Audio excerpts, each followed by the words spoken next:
Today, I will be presenting Memoro, a wearable personal memory assistant designed and developed at Fluid Interfaces Research Group at the MIT Media Lab.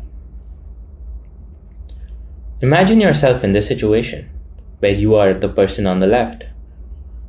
You meet a work colleague after a very long time, and you realize you forgot his name. This certainly is an anxiety-inducing situation, and the fact that there are two people staring at you does not help at all. This is a circumstance when a memory augmentation system can really help. Memory augmentation systems have been around since the 1990s, when Mick Lamming came up with the design of a human memory prosthesis in Xerox. Since then, there have been several systems for augmenting human memory, such as life logging, just-in-time information retrieval systems, and more. Often, memory augmentation systems are needed when the user is already engaged in another task. This is because memory is a core cognitive skill and plays a role in further downstream tasks such as communication, learning, and decision-making. We found that there has been limited research on memory augmentation systems causing minimal disruption to the primary task. To understand minimal disruption, let's look at this example. So here is a user wearing a wearable assistant and is in conversation with an external person, which would be the primary task here. And they suddenly realize they need memory help. So they pause the conversation and then can interact with the system with a query. The query involves some input effort from the person. The system then responds to the user. The user then uses some effort to cognitively process the response, and then can use that response to resume the conversation with assistance. This input and output effort is totaled up to form the disruption to the task that the system causes for the user. For minimal disruption, we want to minimize the input and minimize the output effort in this interaction play.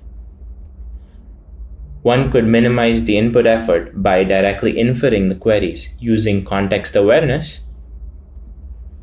and the response could also be extremely concise, to be information dense, and just solely act as a memory trigger to the person. We built these features into Memoro using artificial intelligence and basically using a large language model to operate the system. Now, let's look at an example of a couple of interactions where a person uses Memoro. Hi, nice to meet you. I'm Robert. I'm an investment banker from Queryless Investments. Oh, and what do you do there? So we invest in biotech startups that help with rare diseases. Oh wait, what was his name again? Robert. Building a biotech startup. Do you know where I can look for investment? Oh yes, I actually just met this guy last week. His name is Robert, and he works in Fluid Investments. At its core, it is a memory retrieval system. And the memory retrieval system is implemented as a closed-loop system with the user. Let's go one by one. So first, there's a microphone embedded into the headset that the user is wearing. This microphone is constantly listening to the surrounding audio. This audio is then transcribed using speech-to-text algorithms to then form external memories. These external memories are stored using chunking and vectorizing, concepts used in natural language processing to enable these memories to be accessed faster when needed. The screenshots on the right show points of times in the video when these external memories were being formed. When the user has a query, they can trigger the system with a click. The click triggers two different agents, both powered by its own LLM. So the agents work in synchrony to first infer the query that the person wants to ask using the surrounding context, which is the conversation in this case. And the retrieval agent then brings back the answer from the external memories, and then provides a concise response. The response is then converted from text to speech, as shown as what happened in the video, and this text to speech is played back to the user using the same bone conduction headset. The bone conduction headset allows for open ear assistance to the person, which further helps in the system in being minimally disruptive. So this is the system design in terms of hardware. The whole system uses commercially available hardware, which can be ordered online. So the ring button serves as the trigger for the entire system. When a person wants help, they can press the trigger. The ring button communicates with a smartphone, which is in the pocket of the user. The smartphone enables computation and also internet access, which is needed. The phone then interacts with the bone conduction headset, which is used as the peripherals for both the input, using the microphone, which is over here, and the output, which is the bone conduction actuators, which are also present in the headset. To evaluate Memoro, we designed a protocol which had 20 participants come in to the lab and use the system. This contributed to a within-subject evaluation, which we'll go into detail. The protocol involved a series of steps, and the most important steps being the introduction to a fictitious person. This fictitious person had a lot of information which was conveyed through audio and video. The information was then what formed the external memories for a subsequent conversation in which there was some example questions which could be asked just to keep the conversation flowing, but it more or less is a spontaneous situation. The spontaneity comes from the fact that the user can use the system as and when they please. There were 4 conditions for every single subject for the within subject evaluation. The 4 conditions were no system, baseline, query mode, and queryless mode. There was a new fictitious person for every single condition and a different conversation. So looking at the different dimensions of the study, which is the presence of memory assistance, the conciseness of the output for the output effort, and the query inference for reducing input effort. The no system means that the user did not have any memory assistance. The baseline was a baseline information retrieval system implemented using a language model. So it basically provided assistance, but did not have other design decisions such as conciseness and inferred query for minimal disruption. The query mode of Memoro had the conciseness in it and also provides assistance to the person.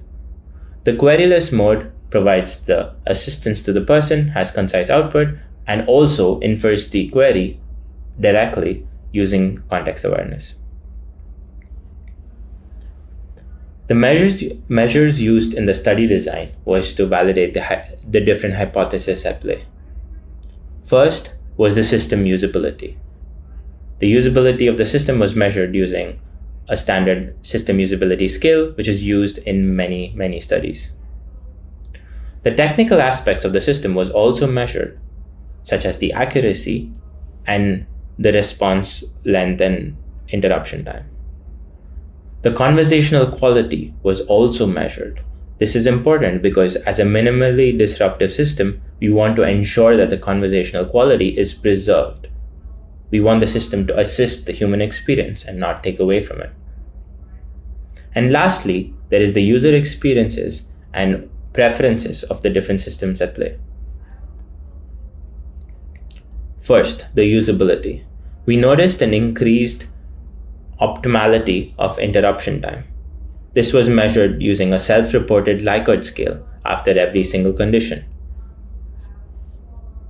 The system usability scale scores were above the acceptability threshold. The acceptability threshold is a score of 68 on the system usability scale and has been determined using in previous studies.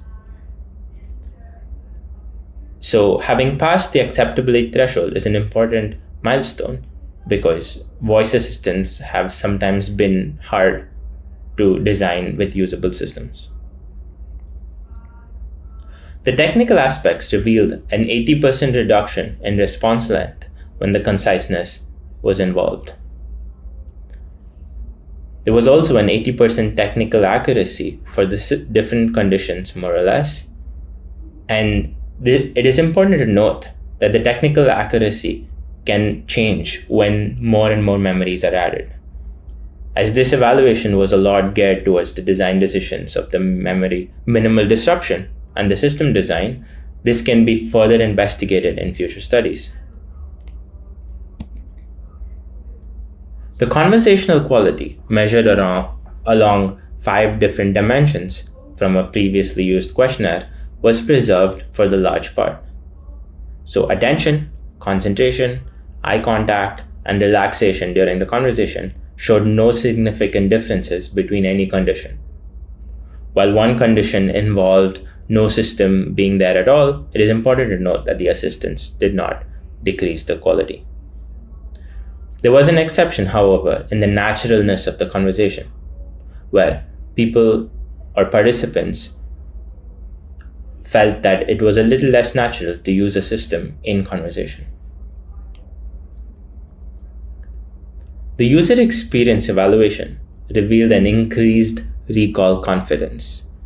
This comes unsurprisingly, as there was significantly higher recall confidence for the person, which was self-reported, when using a memory assistant system in a conversation where they had to remember details. When asked to rank all the different conditions at the end, the Memoro system, including the query and queryless mode, had the most preferences for people compared to not having a system at all, or just the baseline language model which does information retrieval for you. There are multiple points to be discussed here. The first one being LLMs provided the flexibility and enabled minimal disruption for wearables. The flexibility here means that users were able to get into different types of spontaneous conversations and still get assistance from the tool when needed. For more details into the different queries, please look at the appendix of our paper. Also, we empirically show that Memoro preserved the conversational quality when compared to not having any system at all. This is very important because a core design concept is to ensure Memoro is minimally disruptive to the primary task, which is a conversation in this case. And lastly, we saw an increased system usability with the inclusion of features such as context awareness and conciseness, which constitute the minimal disruption. There are different limitations to this study. Firstly, in the technical side, it's a unimodal memory capture with only audio being tagged. As we know, visual information itself is very rich in information and can be used to aid the memory capture. The study design involves a lab study with primarily student and younger tech-savvy population. And finally, there's many social factors to keep in mind. Our study assumes that everybody involved gave consent to being recorded, whereas in the wild, there's a lot of bystander privacy and social acceptability of these systems, which are critically important to be recognized when developing these systems. The future work from the system are primarily along the same directions. From the technical aspects, you could do multimodal capture of information and also implicit prompting. Maybe the ring button could be removed to directly prompt the system without having to explicitly ask for help. The study design can include a longitudinal study, including older adults and other people who specifically have reported memory complaints where it could be of significant value to have a memory assistance system. And finally, the social factors of a memory augmentation system, such as the one in Memoro, needs to be evaluated in the wild with people being able to use it with other people in society.